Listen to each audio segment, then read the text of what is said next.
This is CJ at FOX9 with Buzz anchor Alix Kendall, who's celebrating 20 years of working here. Whether inside this building or outside, Alix has a way of keeping things moving. The FOX9 News Studio is being updated, so floor director Evan prepared us a spot on the Jason Show set, which was on hiatus on the day I interviewed Alix. 20 years. Wow. It just blew by. No, it didn't. Sometimes I feel like I'm in a little bit of a time warp. I can see, yeah, that's a lot of history, a lot of people, a lot of changes, a lot of fun. I've been really lucky to be here for 20 years. What would this Alix tell young Alix? I would tell the younger Alix to be a little kinder to myself. I've had bad shows, and I think I handle it better now. Who was the subject of the worst interview of your career?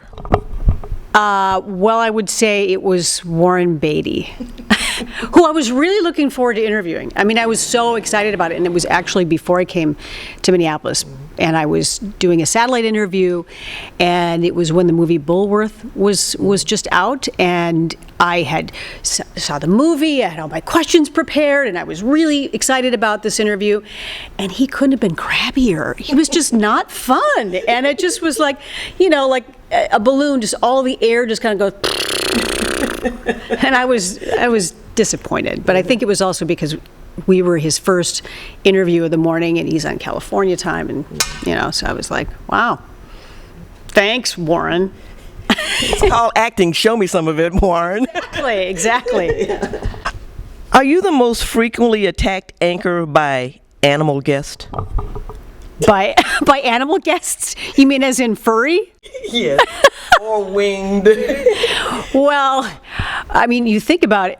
Every person and animal that has been through the studio, and considering I have the most longevity, that, yeah, I think that there have been, you know, by owls and other winged animals and then inanimate objects, and then Vespas, you know, and I'm slightly, you know, I tend to live a little bit in chaos. I think a lot of people in this business are drawn to chaos, and that's, you know, from the moment I get here to work, I'm just kind of work on one speed, and I'm sort of known as, you know, like a little bit of a, what is it called, that Looney Tunes character that, you know, whirls around and, you know, creates chaos. What is that character? Tasmanian Devil. That's Evan, our floor director. Is that true, Evan? I've been known to. Yeah. Oh, he says, all right, maybe I'm getting better.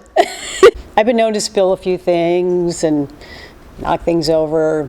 I don't know. It's just the way I work. So you really are trying to tie all the times you've been attacked by animals to the fact that you've been here the longest? I have a thing with animals. We are at one. You know. You're not whispering to them. No, I'm not an animal whisperer, but I love animals. I do. I have two of my own. Pack. Yeah, packs, and I have Stanley. I have a cat and a dog, and within that household, there is a little bit of chaos. The Vespa. When was the last time you were on one of those?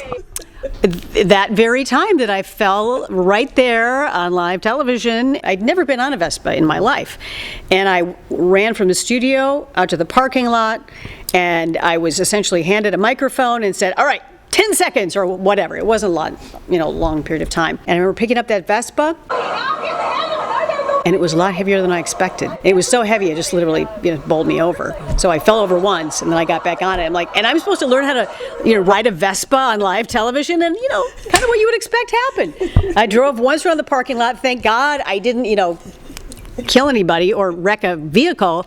And then as soon as I parked it, I fell over, and then back then Tim Chernow was in the studio just commentating. So that was memorable. Why do viewers always think that they see romances blooming between anchors on television? Speaking of Chernow.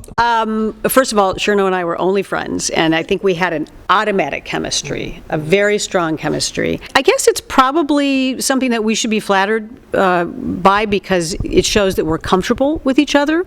We laughed a lot on the set, and we still do to this day. And so if that shows and people feel that, I mean, what's better than that? How did the Friday dance-off start?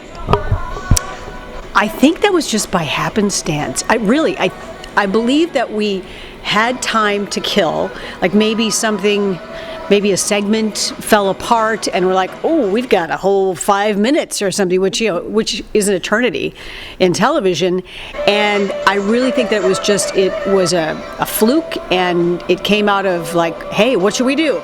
Hey, let's play some music and dance. And then, we did one show, and then the next Friday, and before we knew it, it just blew up into this big thing. It's probably the one thing that I get asked about more than anything is about the Friday dance-off. And I probably embrace it. Well, you can just tell. I mean, I love to dance, and I look forward to it.